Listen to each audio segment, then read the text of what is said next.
O vídeo rodeiro comprobou o resultado das obras acometidas ao longo de 2019 no polígono de Espiñeira, con cargo á convocatoria da Consellería de Economía e Industria dirixida á mellora de parques empresariais. Ademais de pavimentar a segunda fase do polígono, procedeuse á instalación dun sistema de videovixilancia, todo grazas a unha achega de 140.000 euros. Se fixo a pavimentación da segunda fase do polígono, se aglomerou de novo e máis o tema de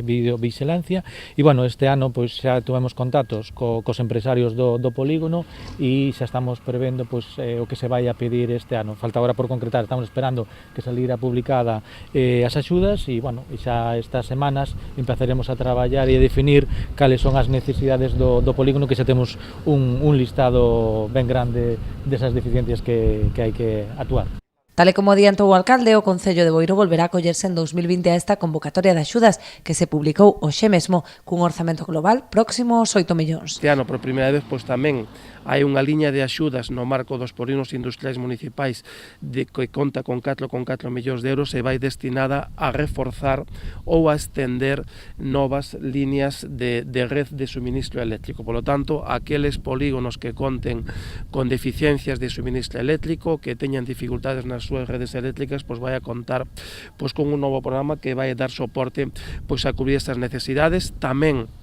outra liña con algo máis de 2,5 millóns de euros destinada tamén a facer pois, reforzos, como se fixo no ano 19, a facer melloras nos temas de saneamentos, de abastecementos, de sistemas de vigilancia, na mellora tamén dos puntos limpos dos polígonos industriais, e tamén outra liña que tamén se convocou o ano pasado, dotada con 1 millón de euros que vai destinada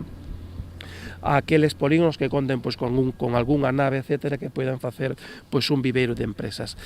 O prazo para acollerse a estas subvencións remata o 21 de febreiro.